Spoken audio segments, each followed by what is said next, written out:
Now move to question time, and I'll call Senator Birmingham. Thank you, President. My question is to the Minister representing the Prime Minister, Senator Wong. I refer the Minister to statements by French President Emmanuel Macron that, quote, nuclear energy is a source that is necessary to succeed for carbon neutrality in 2050.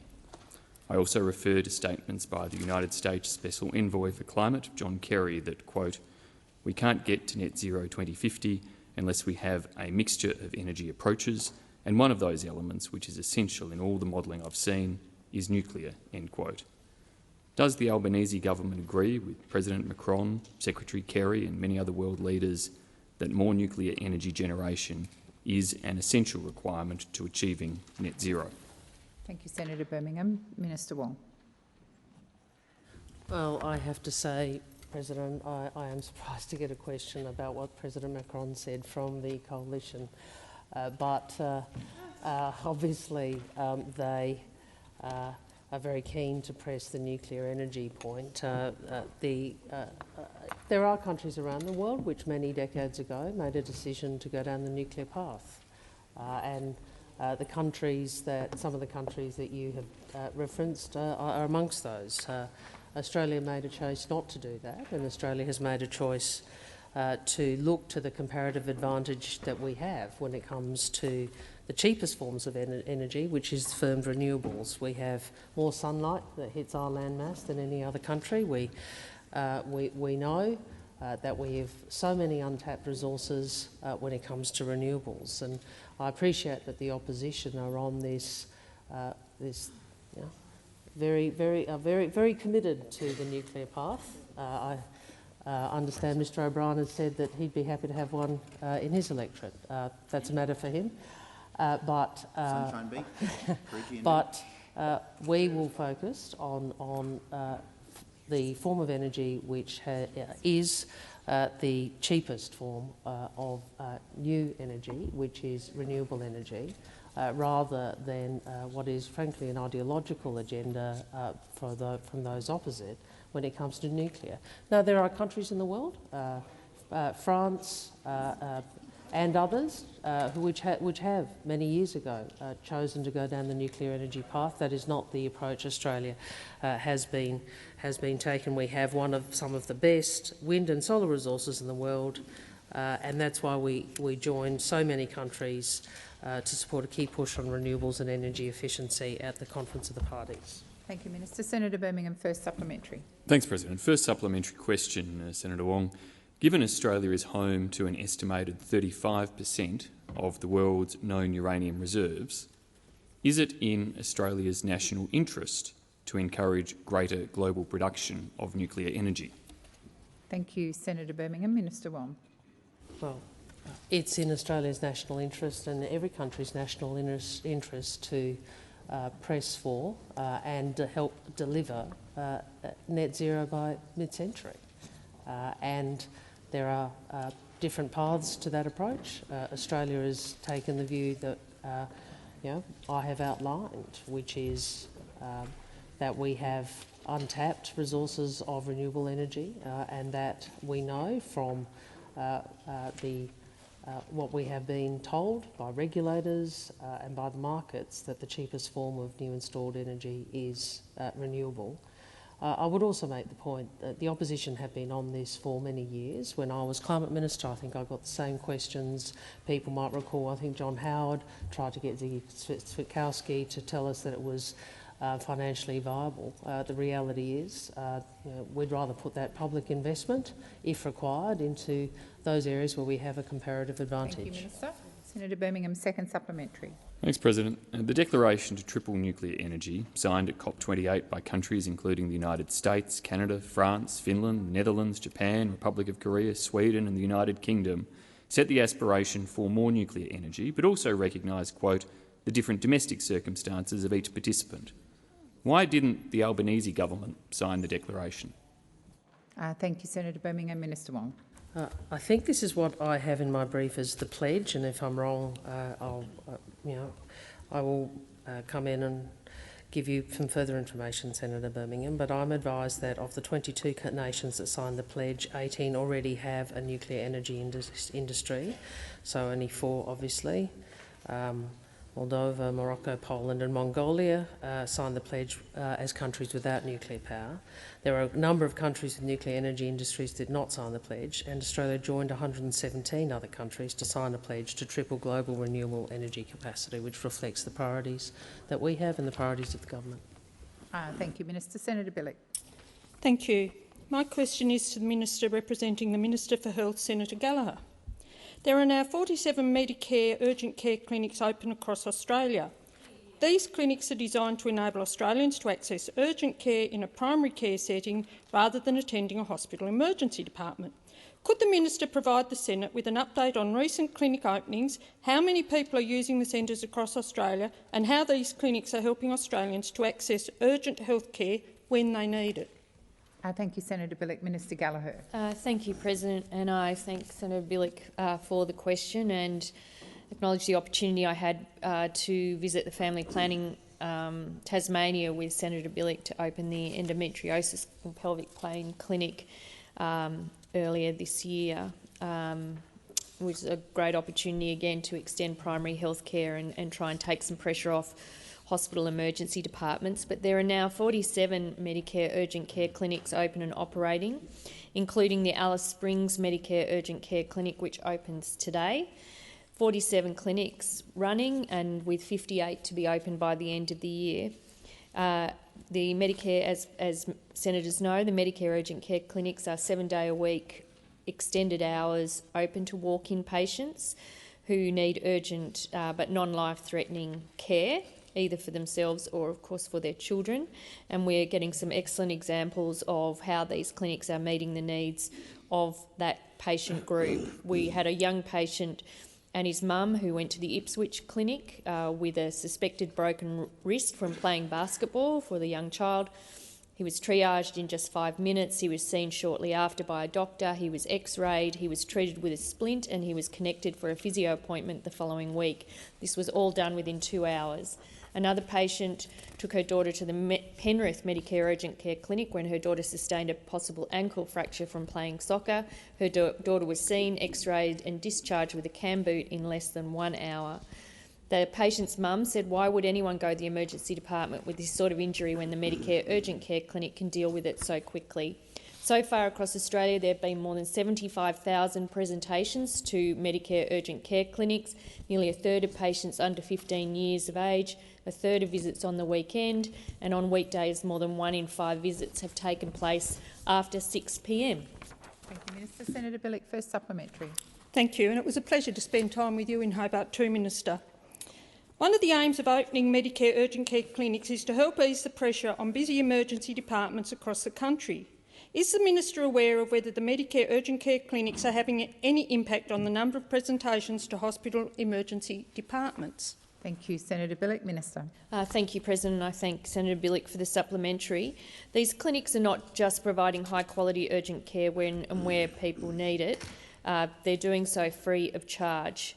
And we are seeing some very pleasing data coming in, and I do acknowledge that it is early days, but the idea behind the Medicare urgent care clinics was to take particularly Category 4 and 5, as they are known in hospital emergency departments, non-urgent or semi-urgent presentations, and to relieve some of the pressure there. It's early days, but at Logan Hospital in Queensland, Category 4 and 5 presentations have gone down by 10% since the Logan Medicare Urgent Care Clinic was opened, and at Ipswich Hospital there's been a 20% reduction in that type of presentation, which obviously has significant benefits for the hospital. So this, while it is early days, we are pleased with the results that we are seeing, both in the numbers of people using the clinics but also the impact that they are having on hospital ED departments. Thank you, Minister. Senator Bilyk, second supplementary. Thank you. Minister, the Medicare urgent care clinics are one way the government is acting to strengthen Medicare. How do the urgent care clinics complement other steps the government is taking to strengthen Medicare, and why is the government so determined to strengthen Medicare after a decade of cuts and neglect? Minister. Thank you very much, President. I thank Senator Bilyk for the question. Well, the Medicare urgent care clinics are just one part of our program to strengthen Medicare. In the budget this year, we've had the bulk billing incentive and tripling that bulk billing incentive, really making a significant difference. Some doctors' groups have called it game-changing in terms of being able to use and continue to use bulk billing for patients, but also through our delivering cheaper medicines. Again, I went through last week some of the savings that we've seen for people in the order of $20 million per month from having cheaper medicines and cheaper scripts.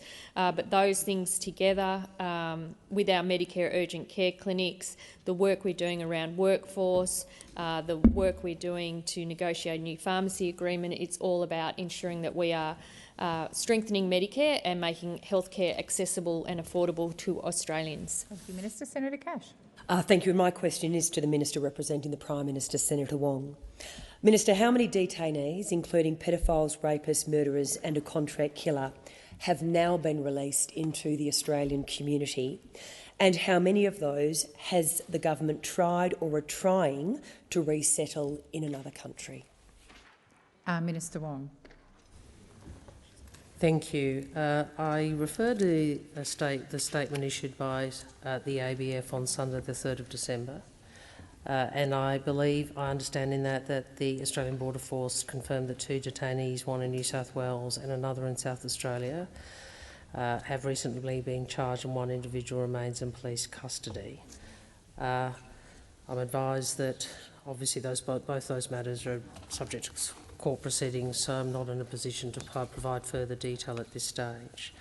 In relation to this cohort, as the Shadow Minister would be aware, the government, in addition to standing up a joint police operation as between AFP and state and territory police forces, introduced the Migration Amendment Bridging Visa Conditions Bill, which passed the Parliament, which allowed ministers to add conditions on bridging visas granted to non-citizens released from immigration. Minister Wong, please resume your seat. Senator Cash. Look, it is a point of order in relation to relevance. The question was in relation to how many have now been released into the community and whether or not you are pursuing resettlement in relation to any of them. Thank you, Senator Cash. The Minister did refer to an AFP statement, which of course I don't have before me and don't know the contents of, but I will remind the Minister of the question, but without knowing the full details of those statements, I really can't rule. Minister Wong. In relation to the number so far released, I am advised that as a consequence of the High Court's decision, the 148 individuals have now been released from immigration detention. If I could go back, though, because I would have thought that the Senator would be interested in how we try and keep Australians safe in circumstances where the High Court has ordered the release, which decision any government is required to observe. The government has passed the Bridging Visa Conditions Bill. The government also brought in strengthening of that legislation, the Bridging Visa Conditions and Other Measures Bill 2023, which criminalises further bridging visa conditions. I note that this is the bill that the opposition for some reason voted against. The time for answering has expired. Senator Cash for supplementary. Thank you, Minister. It has been reported in the media that at least 3 of those have been released with no conditions imposed on them. Can you explain why there have been no conditions on their release? Thank you, Senator Cash. Minister Wong. I'm not going to, with respect to Senator Cash, I'm not going to take as read what she is asserting. If she has questions about the exercise of a minister's that law, I'll certainly see if we can provide any further information in the absence of any further detail now. But I would make the point, if Senator Cash and those opposite are interested in increasing the penalties on persons released, then perhaps Senator Cash could explain to the chamber why her party voted with Adam Bandt and their party against legislation which was designed to increase the severity of penalties, increase the severity of penalties under... Senator Cash. Well, Senator Cash, I'll take the interjection. And she now says because we had to wait for the High Court. Isn't that interesting? Isn't that interesting? Because as I recall, you were in here being very loud about why we didn't have to wait for the High Court. So which is it, Senator Cash? You voted... Senator Cash, second supplementary. Thank you. And Minister, will the government provide details to the Australian people on why it was necessary to release each of the 140 detainees into the community, including pedophiles, rapists, murderers and a contract killer? Thank you, Senator Cash. Minister Wong. First, we are providing briefings to the opposition, which Senator Cash is aware of. Secondly, this goes to the fundamental point. These individuals have not been released because the government made a determination that they had to be released. These people are being released as a consequence of the High Court decision, which struck down laws that you had in place. Not the first set of laws of yours that they have struck down. We don't believe that you actually make people... Senator Cash. Well, Senator Cash, I know you want to interject a lot on this, but I would make this point. You are supposed to be the Shadow Attorney General. Yes, the Shadow Attorney General understands the separation of powers. The Shadow Attorney General should understand that a government under the Westminster system does not act like an autocratic dictatorship and actually does what the court says. I know that Mr Morrison wanted a very different approach in robo-debt. Order.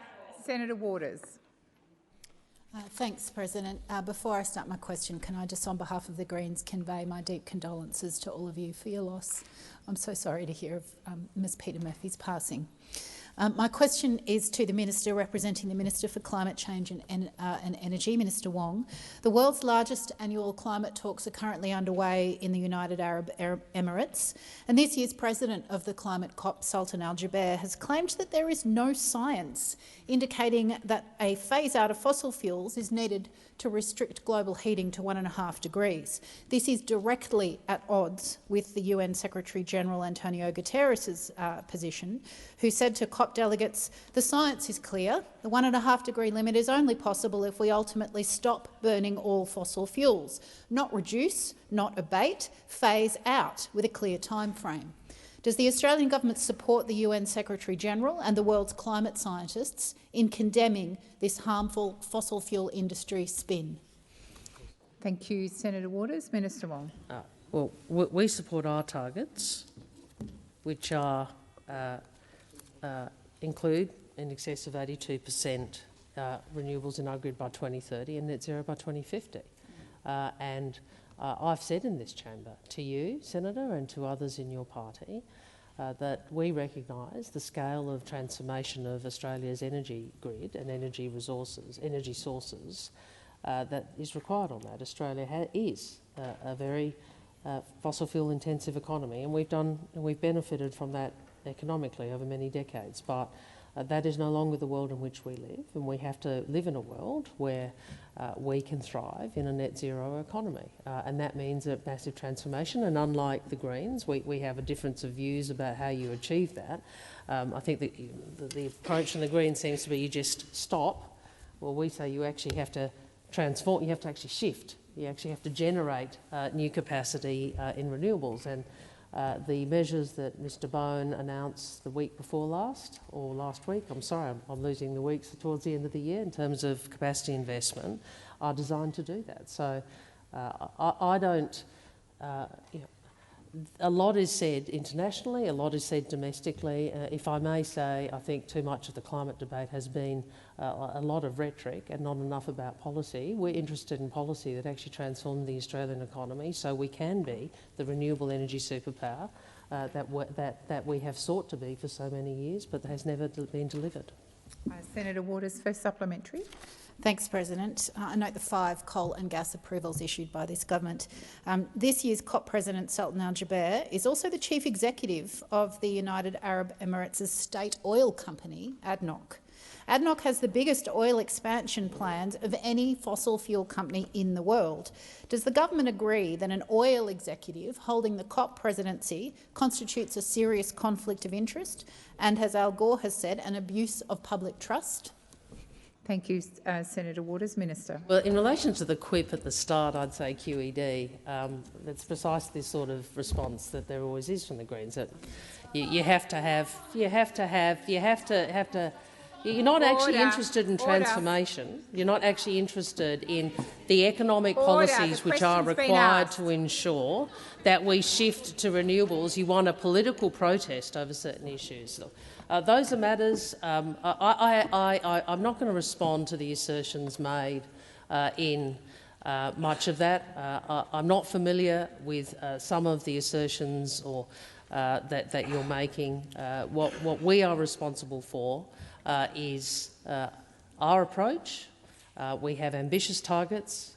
They are going to be tough to meet. They are going to require sensible economic policy. They are going to require us to create the incentive for the market to invest, which has not occurred for a decade, and we are focused on ensuring that transformation takes place. Senator Waters, second supplementary. Thanks, President. More than 100 countries, including the US, which is the world's biggest oil and gas producer, already support a phase-out of fossil fuels. Will the Australian government join more than 100 countries at COP28 to ensure that a fossil fuel phase-out is included in the final COP28 agreement, or will you continue to side with coal, oil and gas companies?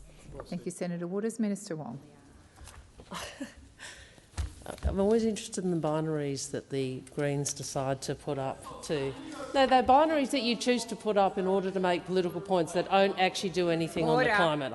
I think our position of 82% renewables by 2030 is demonstration of the effort we are making. Now you may think that there's some switch that the world can throw. Well, I'm sure. Why don't you yell a bit more? I'm sure that'll fix the climate, Senator Whish-Wilson. I mean, the reality is your party does not have a single policy that I can see that will actually transform the economy. You want political protest and you want slogans, but not actually any policies around transforming the energy grid or the economy, which is a tough job, and it is one we are focused on. Senator Sheldon. Senator Sheldon. Thank you. Thank you. My question is to the Minister for Agriculture, Fisheries and Forestry, Minister Watt. Minister, now that we are in December, it's officially the festive season and families around the country are beginning to plan for their Christmas celebrations. We know that Australian families look forward to sitting down with their families to get great Australian produce on Christmas Day. With cost of living pressures front of mind in all Australian households, what is the Albanese government doing to assist Australian families with the price of groceries in the lead up to Christmas? Thank you, Senator Sheldon. Minister Watt. Thank you, President. Well, Senator Sheldon, I'm sure you'd agree that Christmas is the most wonderful time of year. For one thing, the Senate isn't sitting, and that's a good thing for all of us. But more than that, it's a time to get together with friends and family, spend time relaxing in the sun and to eat, drink and be merry, but not too much, of course. But it also can be a tough time for Australians struggling with cost of living pressures. Presents for the kids, fuel to get to the other side of town to visit your family, fresh seafood as well as drinks. The cost of Christmas can really add up. So anything that can be done to give families a hand during this time is obviously beneficial. And those with the most to give should be the first to help. And that's why today I've called on the big supermarket chains to freeze the price of Christmas hams. The traditional ham, I'm surprised that the opposition don't think that's a good idea. Sneering at the idea of freezing the price of Christmas hams. Order. How concerned about cost of living you are. Well, the opposition might be surprised to hear this, but the traditional ham is a staple of any Christmas lunch in Australia. I would have thought you would have known that. It's time for supermarkets to do their part and say one thing we won't put up is the price of a Christmas ham. Guaranteeing a price freeze on ham would allow families to manage their budgets in the weeks leading up to the holiday. And I really would have thought that this is something that the opposition could get behind, but apparently not. It's always politics for them, not caring about the average Australian citizen who's trying to save some money. Farmers also need certainty that they'll get a fair price from supermarkets. These supermarkets have been recording increased revenue and profits while households and farmers are feeling the pinch. For the average Aussie, it doesn't make sense that the price on the bottom of their docket at the supermarket is going up while these companies are recording massive profits. And that's why for some time now I've been calling on the supermarkets to drop their meat prices and be more competitive for Australians. The government is doing our bit to help with cost of living pressures, and now it's time for the business community to do their part. Since coming to office, the Albanese government has increased the maximum competition penalties from $10 million to $50 million, and we'll keep working on this. Senator Sheldon, first supplementary. While Australian families are turning their minds to Christmas Day, they're still thinking about broader cost of living pressures. What other supports is the government providing to Australian households to assist them in the lead up to Christmas? Minister Watt. Thank you, Senator Sheldon, and I thank you for your efforts, along with all senators in the Labor team, for delivering real cost of living relief for Australians, something that the opposition have failed to do. We know that Australians are doing it tough, and that's why helping with cost of living pressures is this government's #1 priority. And while the parliament is taking a break for Christmas, I can tell you that people still get sick, kids still need looking after, and households still use energy during the festive season. And that's exactly why the Albanese government has delivered $23 billion in targeted relief while not adding to inflation pressure. On my left. For instance, we've delivered electricity bill relief, opposed by the opposition. We've made medicines cheaper, opposed by the opposition. We've made it easier and cheaper to see a doctor, opposed by the opposition. We've delivered cheaper childcare and expanded parental leave, opposed by the coalition. We've built more social and affordable homes and increased rent assistance, opposed by the coalition. And we've delivered fee-free TAFE as well as making sure wages are raising. Thank you, Minister. Senator Sheldon, second supplementary. Given that dealing with cost of living pressures are the #1 priority of the Albanese government, what obstacles does the government face delivering cost of living relief to Australians, and how does the government intend to deal with these? Before I call the minister, I am going to call for order, particularly on my left. Minister Watt. And President, it continues to amaze me that every time we talk about delivering cost of living relief, we get laughter from the other side. I mean, it might be a laughing issue on the North Shore of Sydney, somewhere that Senator Sharman knew until very well until recently. But it's a very real issue that Australians are dealing with, and that's why we are doing everything we can to help. But unfortunately, the biggest obstacle to all the cost of living relief that we're providing to Australians is the Liberal Party and its leader. As I say, over the last few weeks, I've called on the supermarket chains to cut their meat prices, and I'm pleased to see that starting to happen.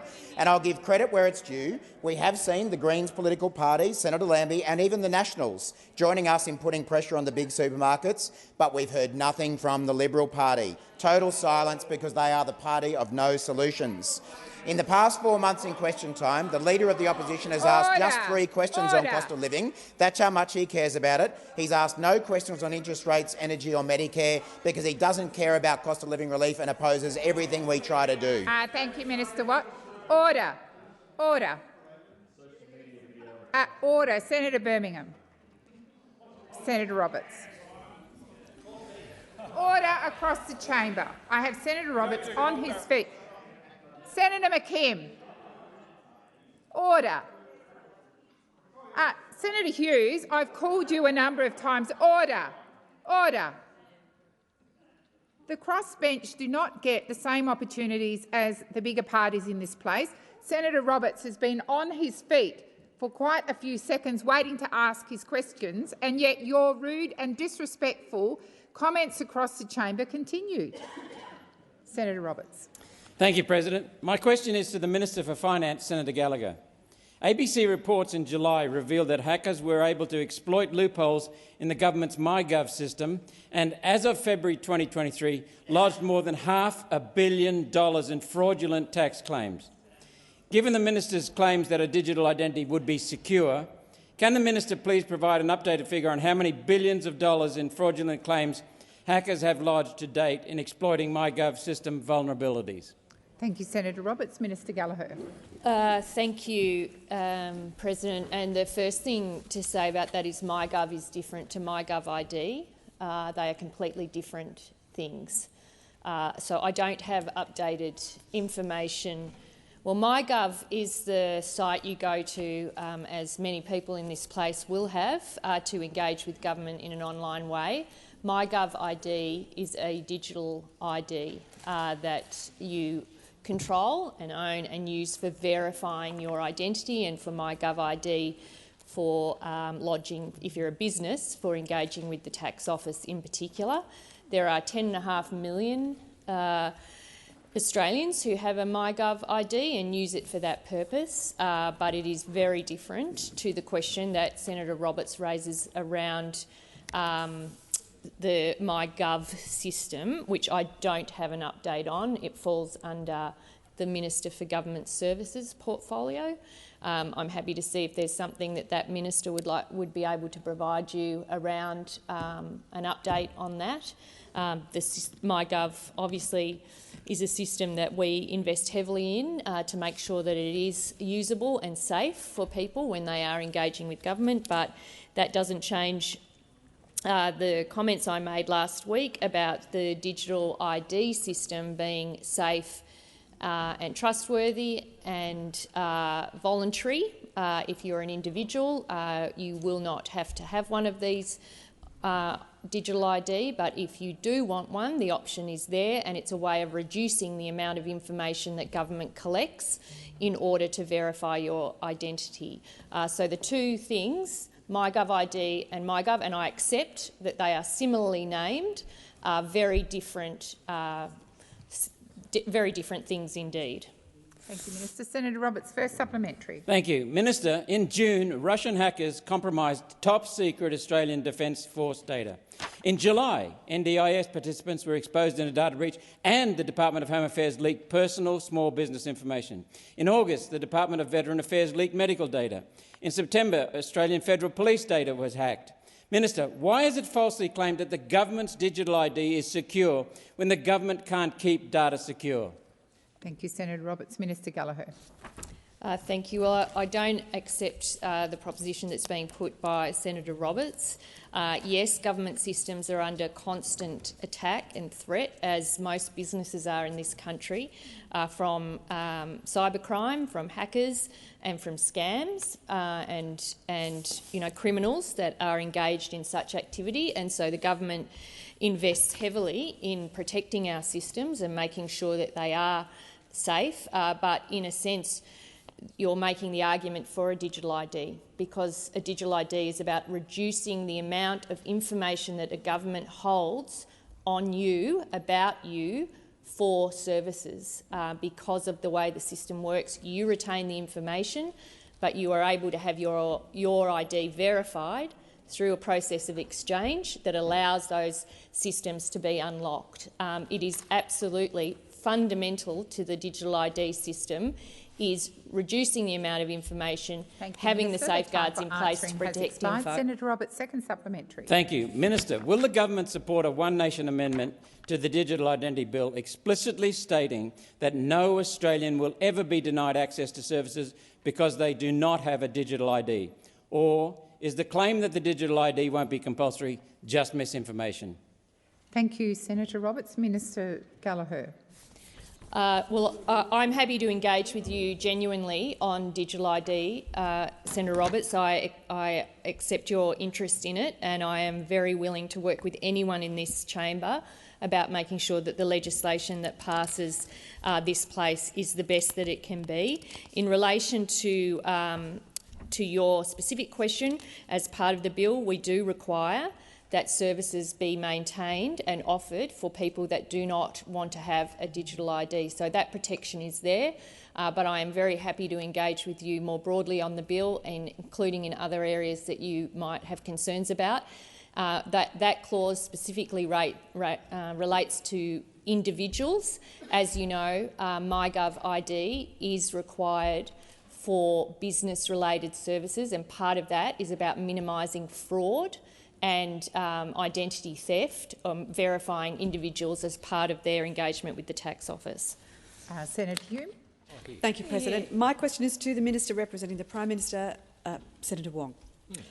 Should Australians prepare to live with interest rates being higher for longer, as forecast by ANZ CEO Shayne Elliott? Thank you, Senator Hume. Minister Wong. Well, what Australians will have or do have is a government that is working very hard to fight inflation. We've seen some moderation in the most recent inflation figures. Obviously, much more is required, but we are committed to fighting inflation because we do understand the effect that inflation has on families, on cost of living, and how people are struggling as a consequence of higher inflation.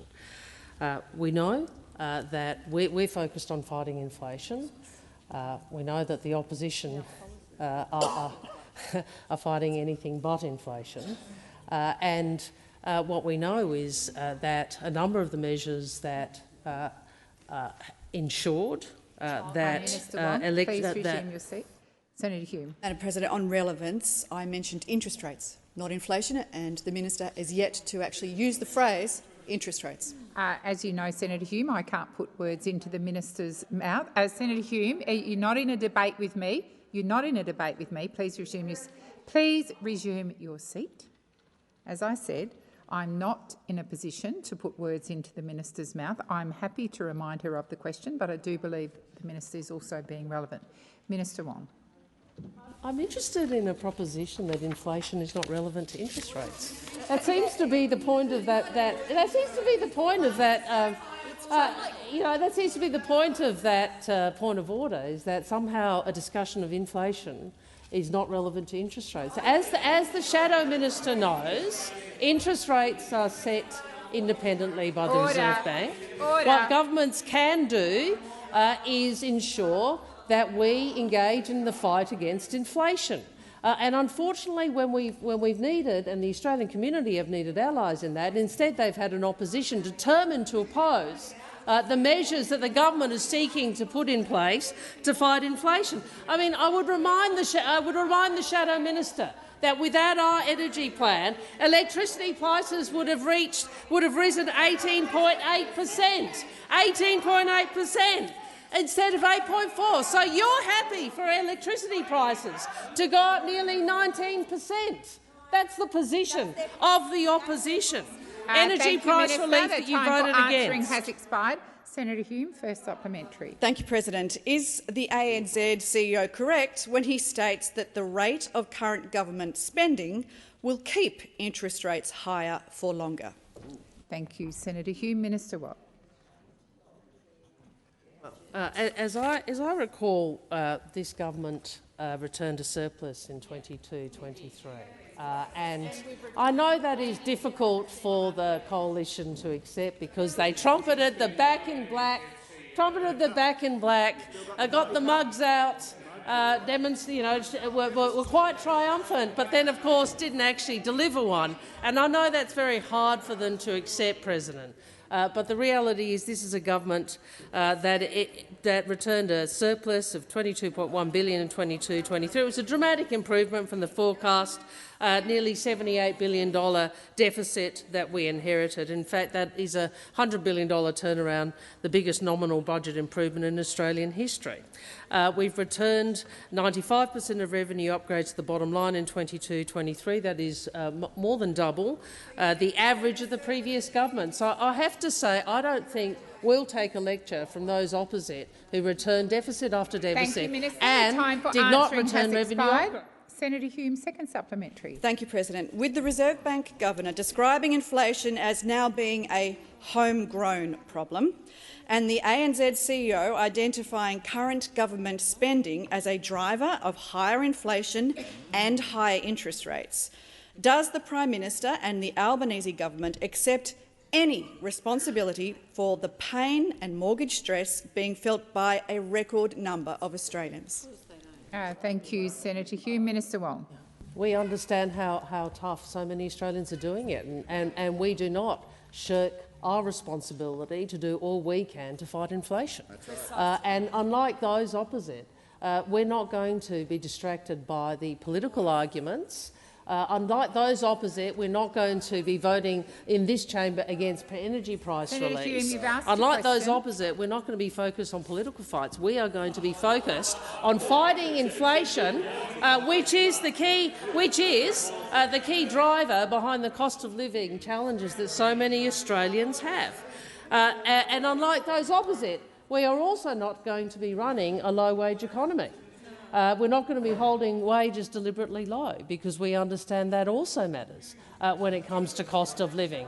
Well, I'll take the intervention from the Shadow Minister, who said, well, that pushes up inflation too. We have the Matthias Cormann line here, that in fact there's a deliberate design feature of the Australian economy to hold wages low. I don't think that should have been scripted for you. Answering has expired. Order. Senator Whish-Wilson. My question is to Senator Wong, representing the Environment Minister.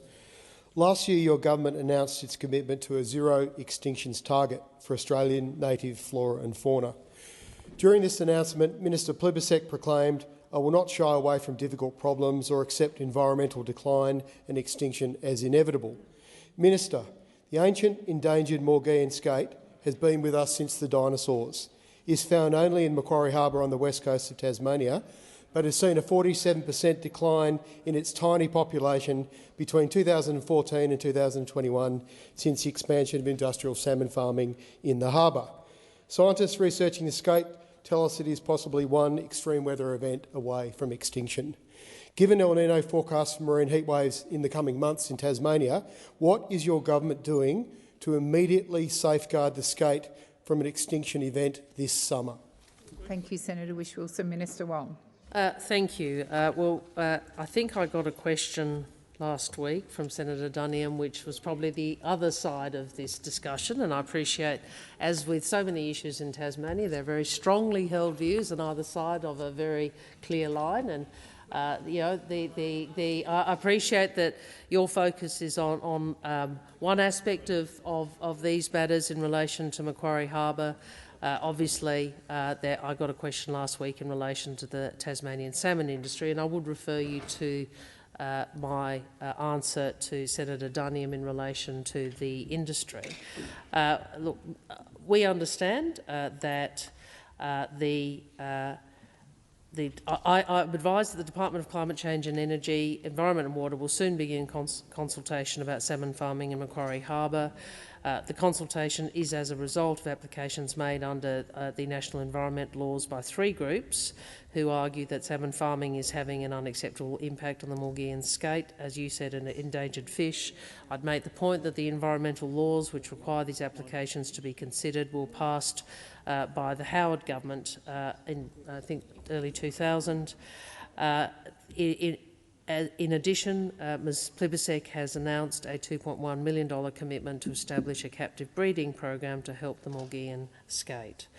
Obviously, there will be an opportunity in the consultation to consider the work of the joint Tasmanian and federal government Maugean skate recovery team, the decision of the Tasmanian government's EPA, conservation advice for the Maugean skate, community views and any other relevant matters. Senator Whish-Wilson, first supplementary.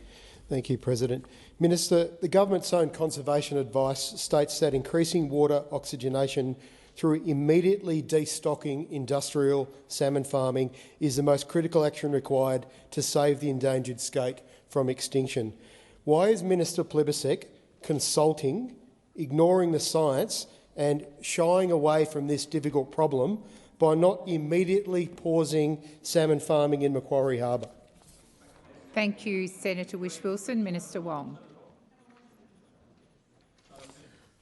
Well, there's a lot. There are a number of. Thank you, President. Thank you to the Senator for his question. There are quite a number of assertions in that, which obviously I don't accept.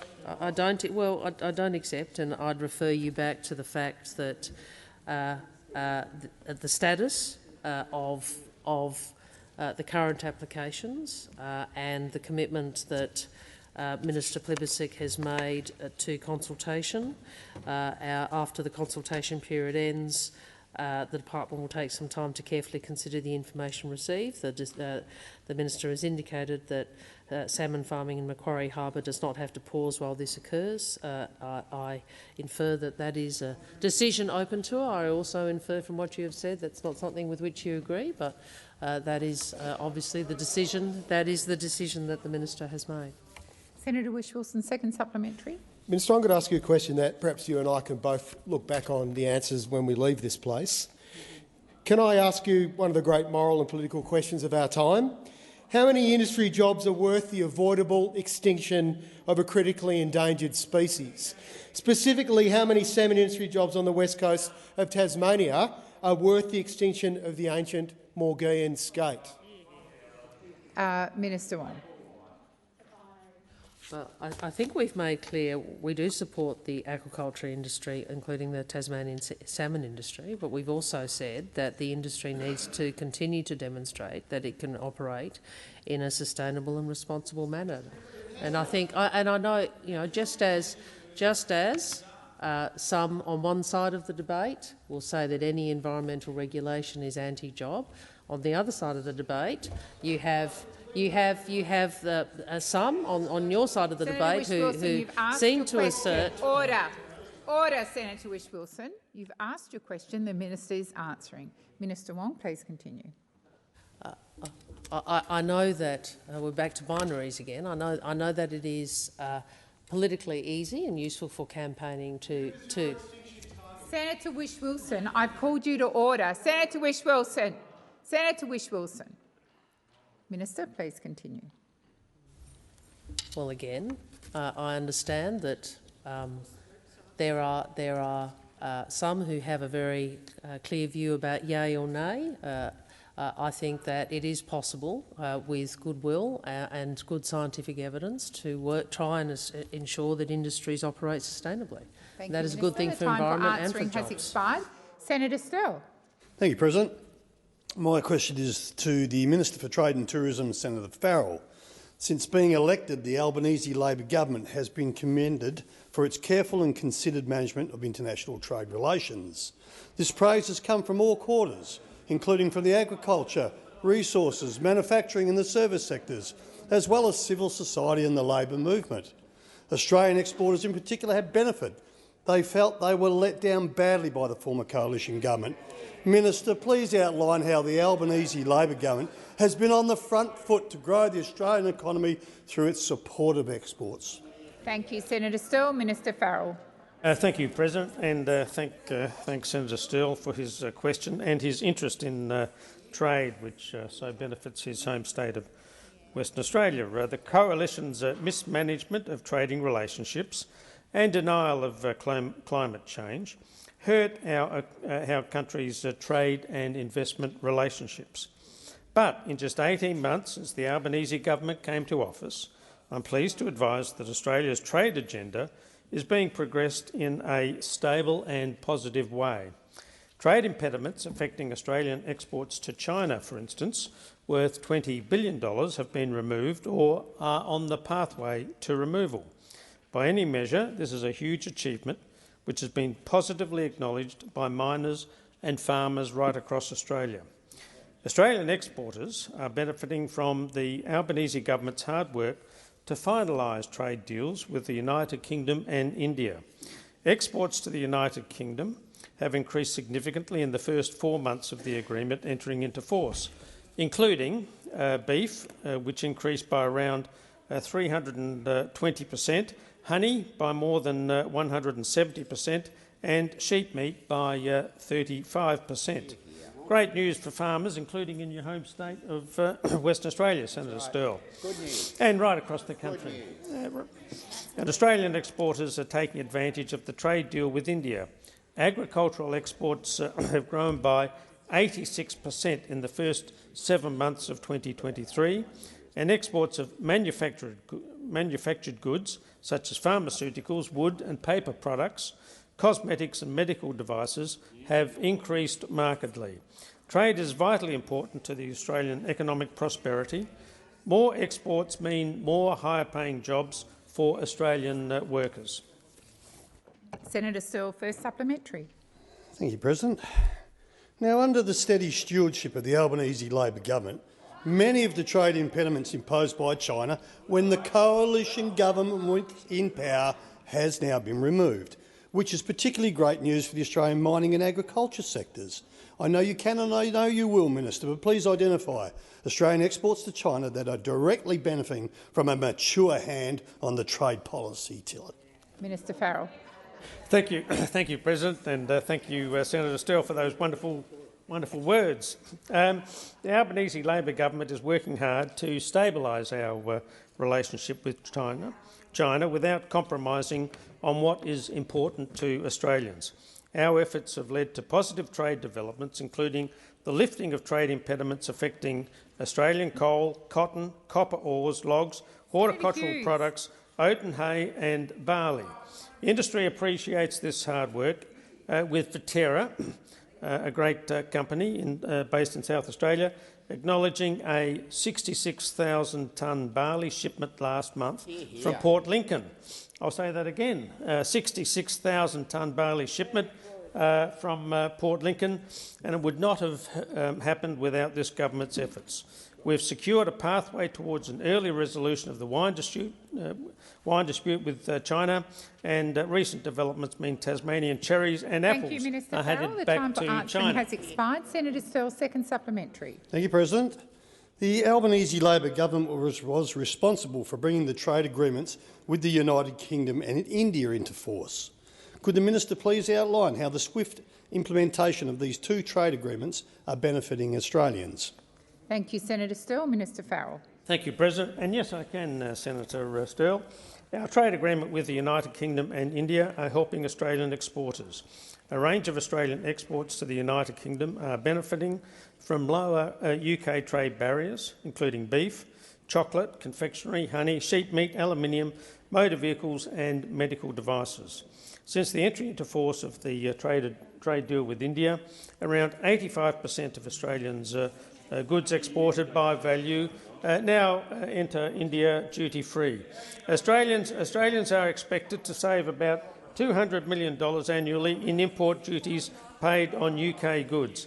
Both the United Kingdom and India trade agreements are supporting Australian jobs and helping with cost of living pressures for Australian families. This government's trade agenda is delivering for all Australians. Thank you. Senator Canavan. Thank you, Madam President. My question is to the Minister representing the Minister for Infrastructure, Transport, Regional Development and Local Government, Senator Watt. Last week we had the extraordinary spectacle of the Queensland Deputy Premier travelling all the way down here with a delegation of mayors to demand that the government restore funding for Brisbane's Olympics infrastructure budgeted by the former coalition government. On Saturday, the former chairman of the Australian Olympic Committee, John Coates, panned the government's changes, saying that we certainly had all the commitments at the time when we went forward with this bid, and they've been confirmed previously, and I'm struggling to see how they can now renege on them. Did the government consult with the Australian Olympics Committee about the potential impacts on Games preparedness before putting projects like the Sunshine Coast Rail at risk? Thank you, Senator Canavan. Minister Watt. Thank you, President. And Senator Canavan, thank you for the question, because it gives me an opportunity to point out that the coalition government, while making promises about funding of infrastructure for the 2032 Olympic Games, of course did not commit or provision in the budget one single cent. Now, the last time I looked at building construction costs, you don't really get a stadium for 0 cents. You don't get a road for 0 cents. You don't get a rail line for 0 cents or for $0. And that's exactly the amount that was committed by the former coalition government and, of course, has been improved upon by the Albanese Labor government. And that's why the budget that we handed down this year, the 23-24 budget, actually delivers real funding, not just promises, on the Australian government's funding commitment towards the 2032 Games. And over the forward estimates, $504 million has actually been firmly committed in the budget papers, not just promises, firmly committed in the budget papers towards the Brisbane Arena project, and $512 million towards the 16 new and upgraded venues across south-east Queensland, which is a total of $1.076 billion.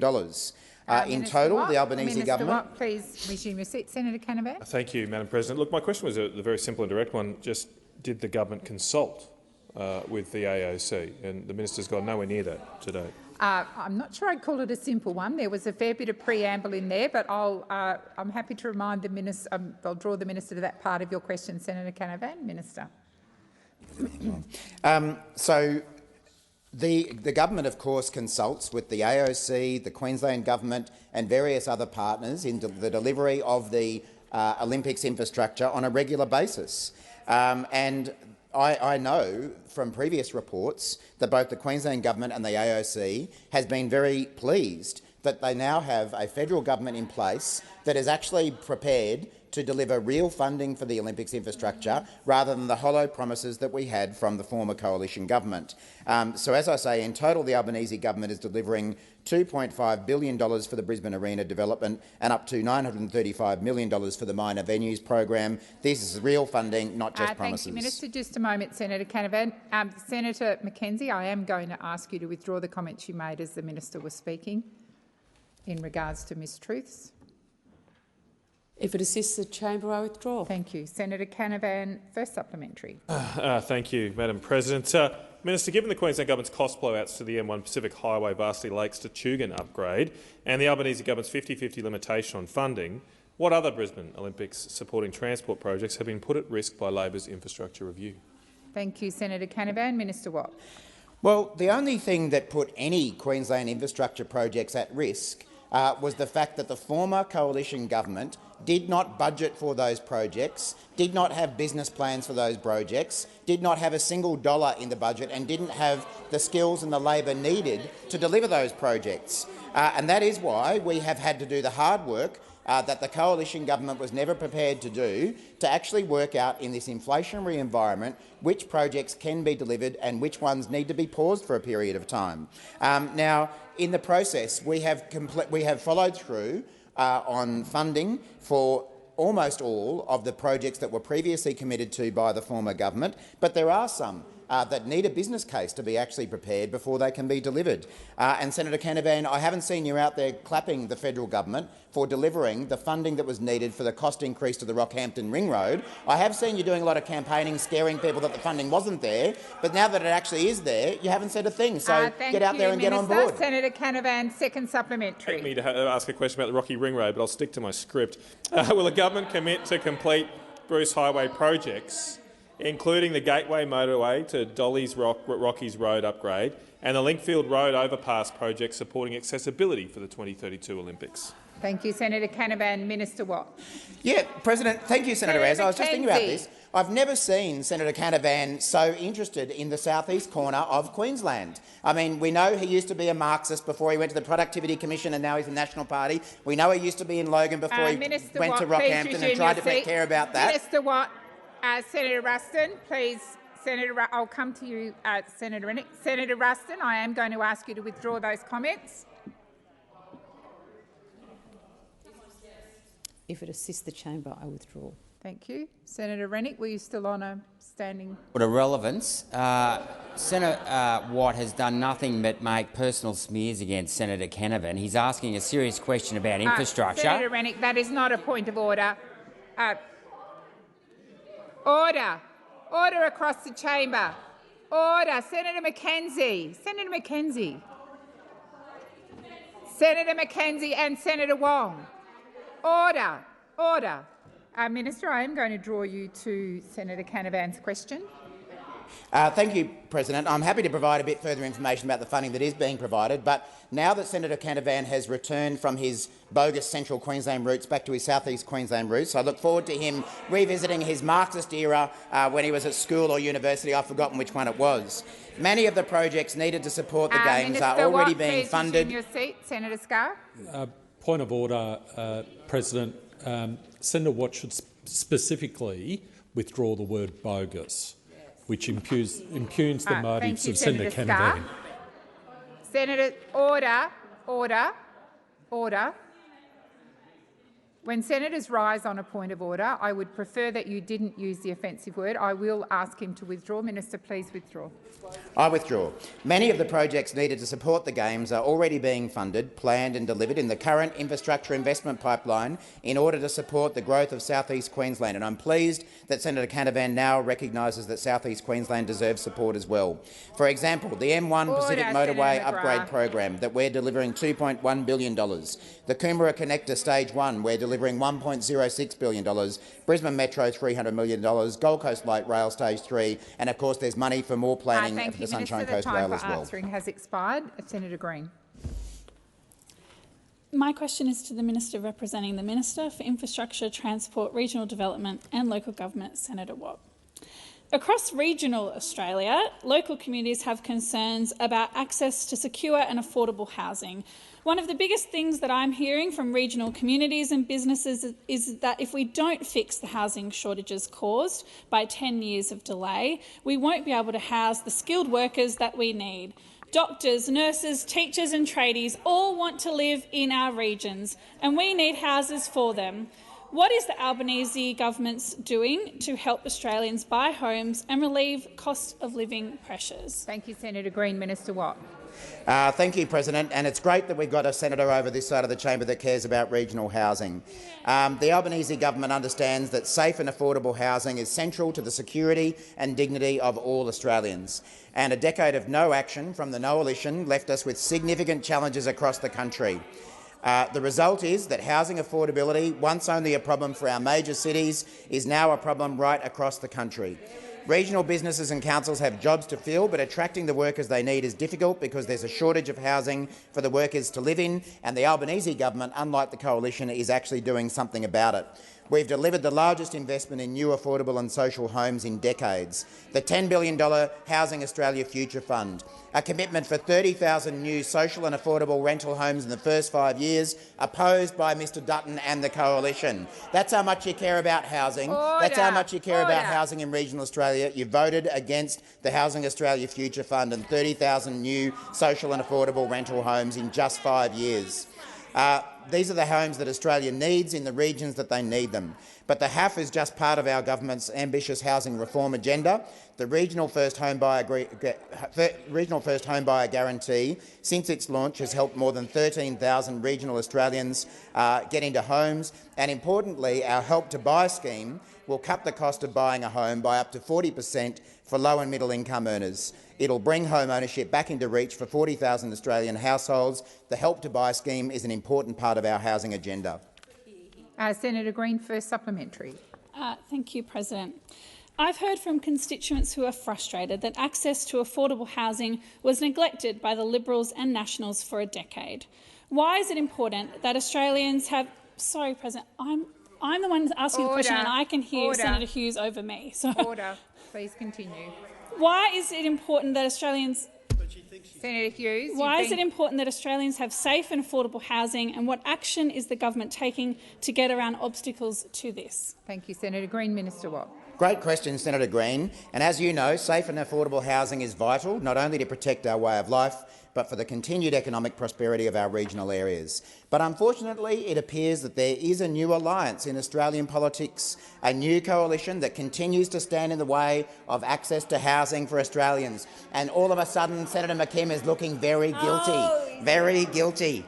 The coalition of the unwilling between the National Party, the Liberal Party and the Greens political party stands like a dam wall to block every effort the Albanese government makes to build new homes.